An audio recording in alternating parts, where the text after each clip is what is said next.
dokumentigan oo dhammaystiran waxa ujeedadiisu ay tahay inaynu ku ogaano sababaha keenay in Tawfiiq Integrated Schools ay ku kasbadaan sumcadda iskuulka ugu wanaagsan ee guud ahaan Garissa County. Tawfiiq Schools waxa uu leeyahay rikoodh cajiib ah oo soo saarista ardayda kaalmaha hor ka gashay imtixaanada qaranka ee waddanka sanadihii la soo dhaafay. Maamulka iskuulka Tawfiiq oo Dadaab TV wax ka weydiiyay sababaha ka dambeeya natiijada fiican ee iskuulka ayaa waxa ay inoogu jawaabeen in ay ka go'an tahay inay bixiyaan waxbarasho tayo leh iyada oo loo marayo barnaamijyo tacliin adag iyo habab waxbarid cusub. Tawfiiq Integrated Schools waxa ay hubiyaan in ardaydu ay helaan waxbarasho dhammaystiran oo u diyaarisa guusha mustaqbalkooda.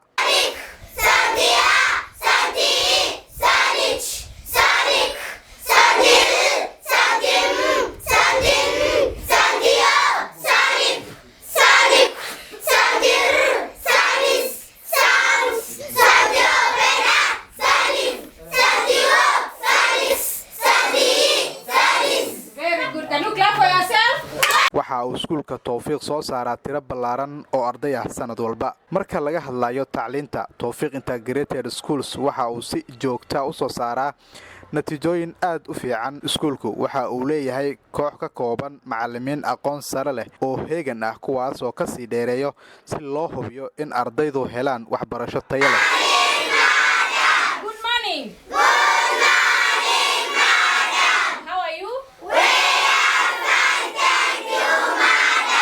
Thank you. Sit down. Thank you, madam. When is today? Today is Thursday. Everybody, when is today? Today is Thursday. Yeah, today I want us to look at sounds. So everybody say sounds. Sounds. Sounds. Sounds. Soundy A.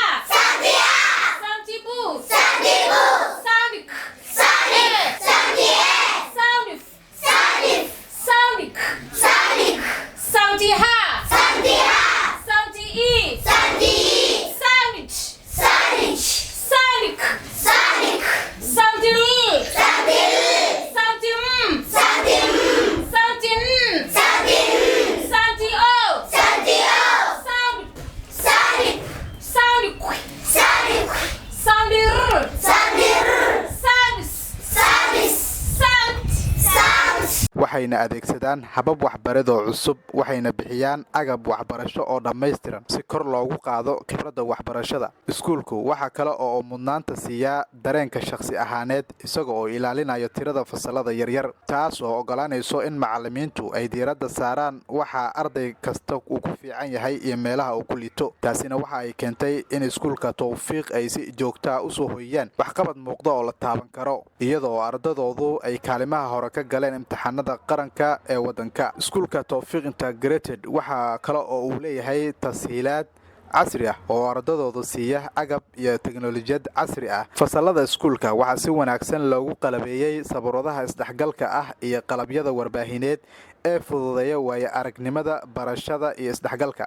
manhajku waa mid dhammaystiran oo la casriyeeyay si ardaydu aqli ahaan uunan uga hor imaanin iyo weliba manhaj kobcinayo kartidooda iyo waxa ay xiiseeyaan. Taasi waxa ay keentay in iskuulka Tawfiiq Integrated uu si joogto ah u gaaro guulo la taaban karo oo dhinaca waxbarashada ah iyadoo ardayda iskuulka dhamaysay ay kaalimaha hore ka galeen imtixaanada qaranka ee waddanka isla markaana ay heleen jaamacadaha ugu sarreeya gudaha waddanka iyo dibaddiisa. Heerka sare ee tacliinta iskuulka Tawfiiq waxa uu leeyahay tashiilaad casri ah oo ay ka mid yihiin fasalo si wanaagsan loo qalabeeyay, shaybaarada sayniska, shaybaarada kombiyuutarka iyo maktabad ay ka buuxaan buugag badan oo la ururiyay. Agabkan waxa uu ardayda u sahlayaa in ay ku lug yeeshaan khibrado waxbarasho oo ay ku sameeyaan cilmi baaris si wax ku ool ah. Ugu dambeyn, dhulka ballaaran ee iskuulada Tawfiiq ayaa siinaya meel ku habboon ardayda si ay ugu galaan dhaqdhaqaaqyo jireed iyo ciyaaro kala duwan iyada oo leh meel bannaan oo loogu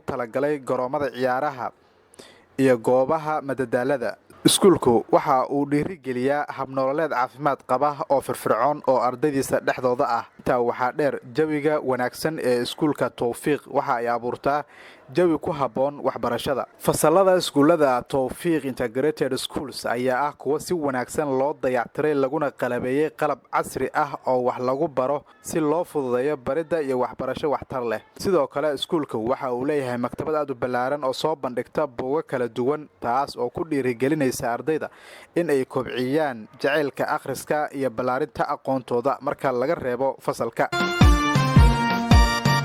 waxaan ahay